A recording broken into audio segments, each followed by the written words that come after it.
Hi, welcome back to my channel. Today I'm back with another video, and this video is for the feminine. So I did a channel message from the divine feminine to the masculine, and I wanted to do the same for the feminine. But the message I got was that the divine masculine is not there yet. He isn't created yet. It's almost as if we are creating the divine masculine now. And the way that I got it was that it is our capacity for love that will create the vibration of the divine masculine. So for those of you that have stayed on the twin flame journey, you probably understand this very well. It's like it is our heartbreak, our pain, our abandonment that allows us to open up and receive from the divine feminine. And then that connection to the divine feminine grows our capacity to love. And with that love, we can begin to understand the masculine, the ego, all of these old ways, these old programs that we are suffering from. And it is this love, this capacity to love and understand and continue to be willing to give, that builds the divine masculine. And so the divine masculine is not there yet, but what is there is the King of Swords. So he has been coming through a lot in the past readings, and he is helping the feminine to navigate. So that's why I wanted to do a reading for the feminine where I channel the King of Swords.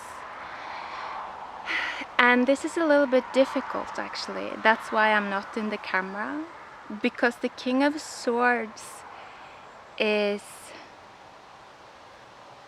everywhere and nowhere. The King of Swords is kind of truth. And at this point in time, truth is, it's like a sword. It's harsh. It can hurt. And so that's why it's kind of difficult of an energy to channel, because it means that it kind of just means that you just have to be willing to let people fall as they may.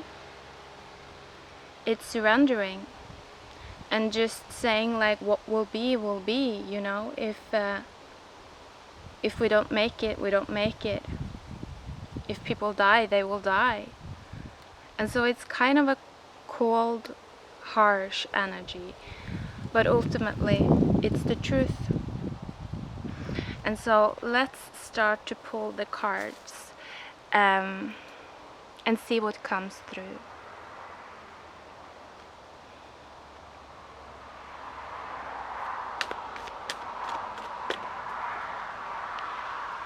Very interesting. I always say that when I pull cards, I realize, but it is always interesting. So, okay, sorry, let me get into the King of Swords here.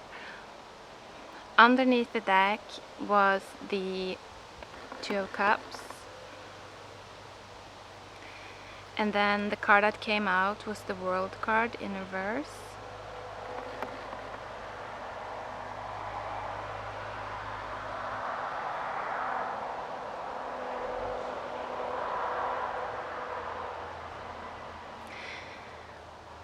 Oh, there are so much here. Like, the Father of Swords, the King of Swords, he has so much to say, because most people don't listen to him. You know, it's too harsh what he has to say. It's too...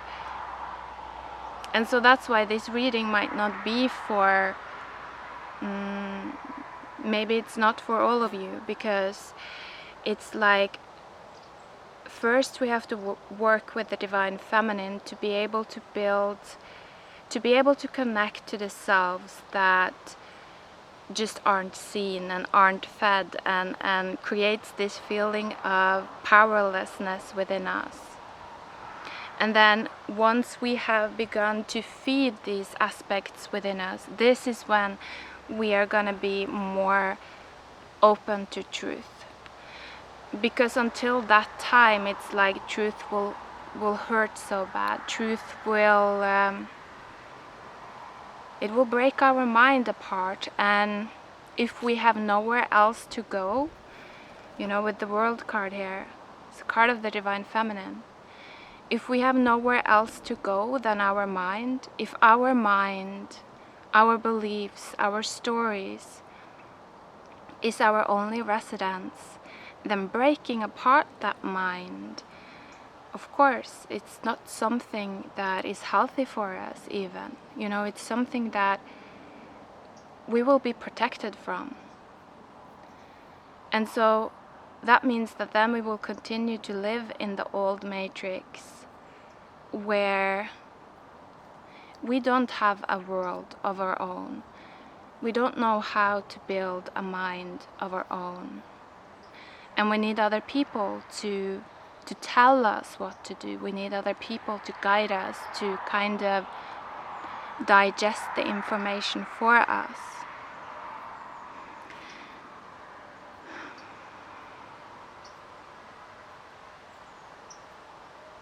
And it's not like this is bad.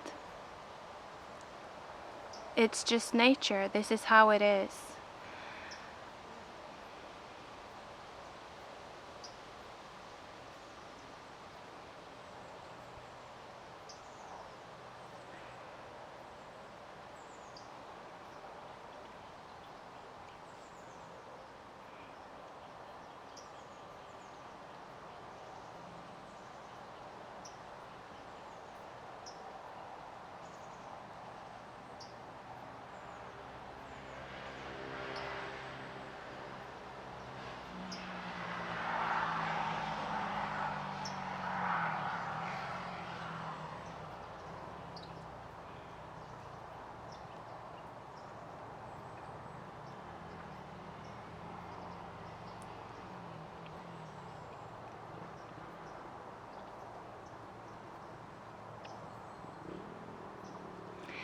And what I'm getting with the World in combination with the Two of Cups is that until we have a world of our own, we're not gonna have a cup of our own.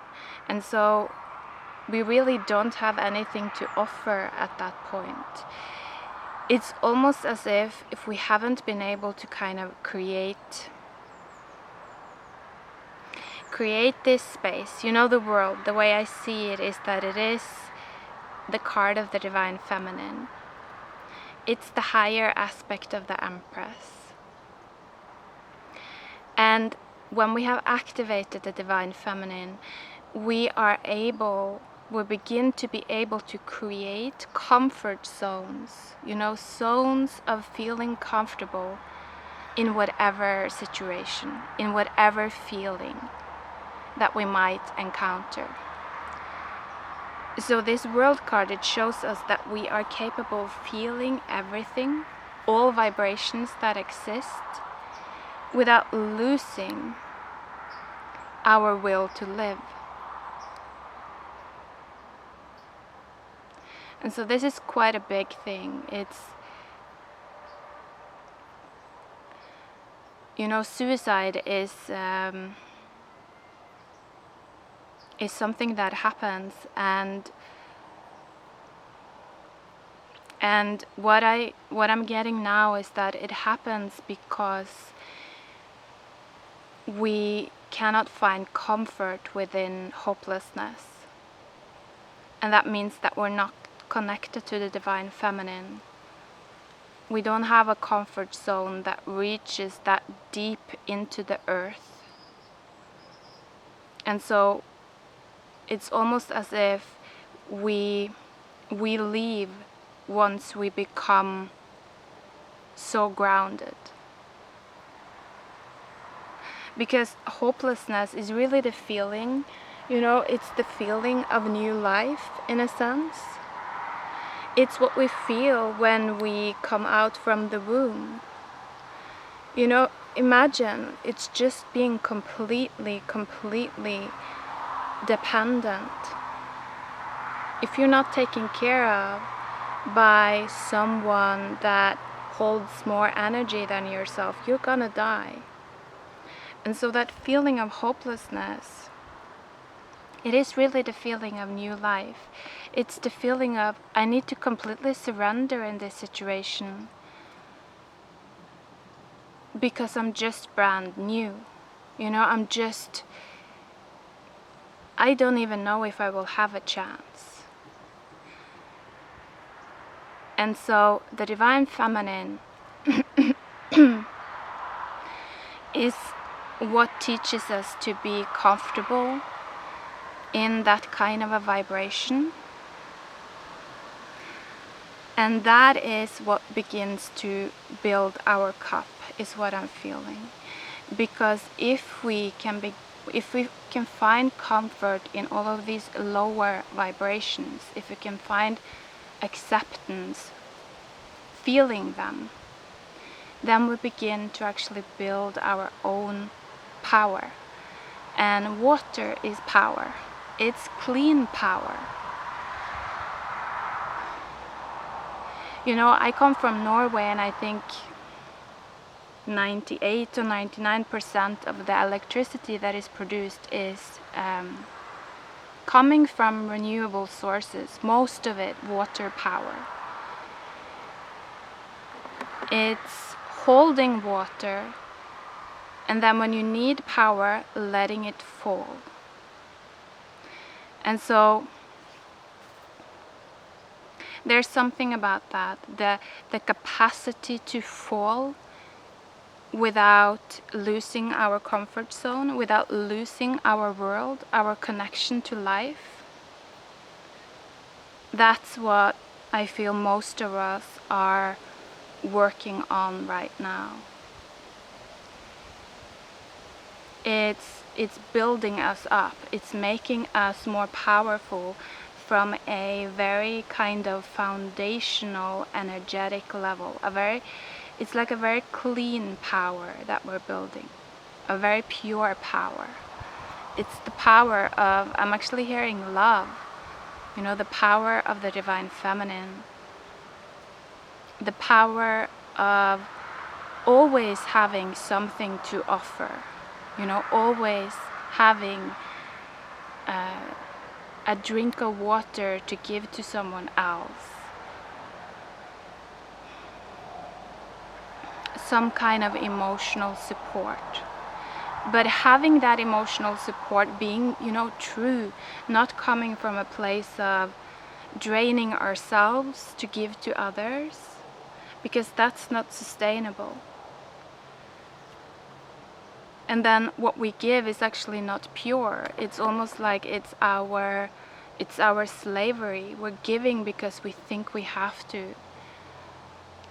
What I'm talking about here is giving just because you can. Just because you have more.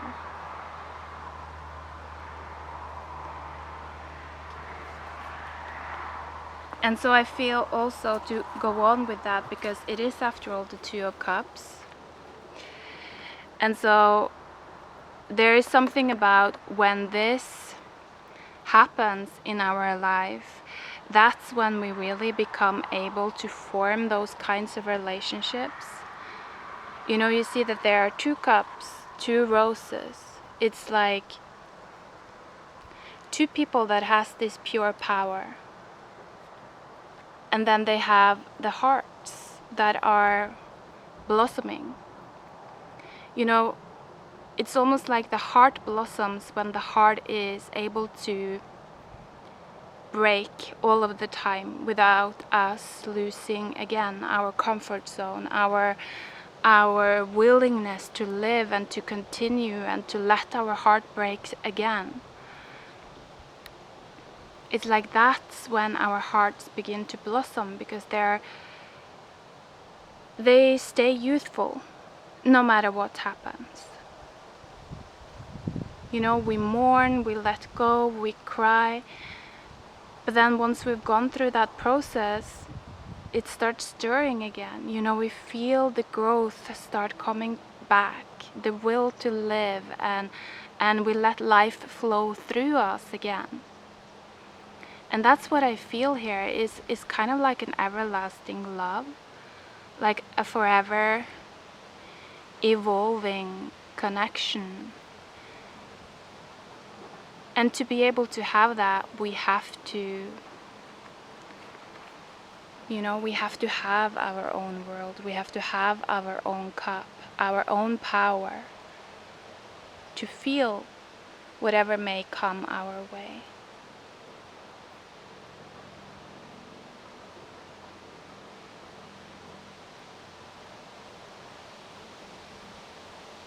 And so I'm just getting with the King of Swords. He's a little bit strict, the energy that's coming through. He's like, don't make the same mistake again with the Two of Cups. You know, don't try to create a relationship when you're not actually ready for it, when you're not actually in your power yet.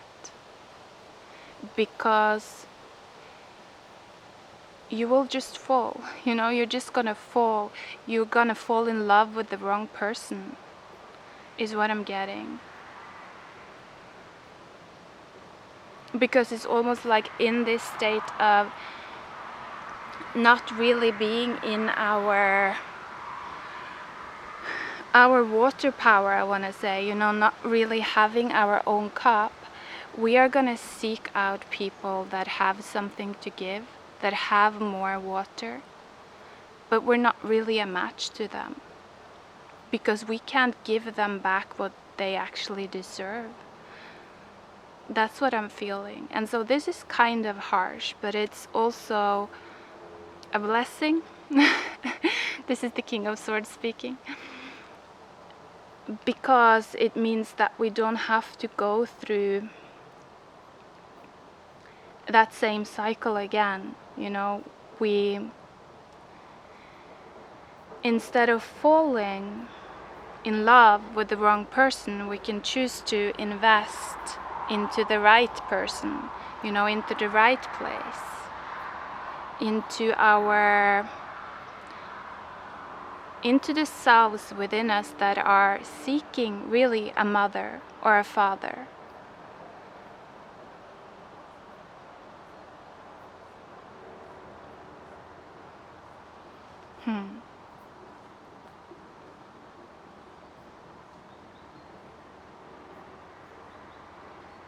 And so actually what I'm feeling is that the King of Swords is saying for most of us, this is not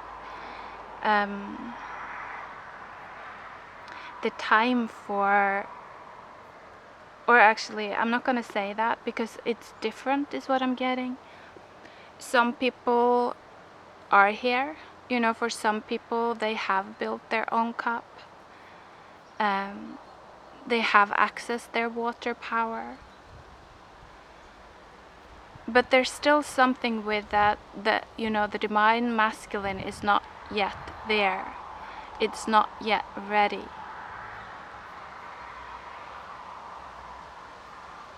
And so I don't know.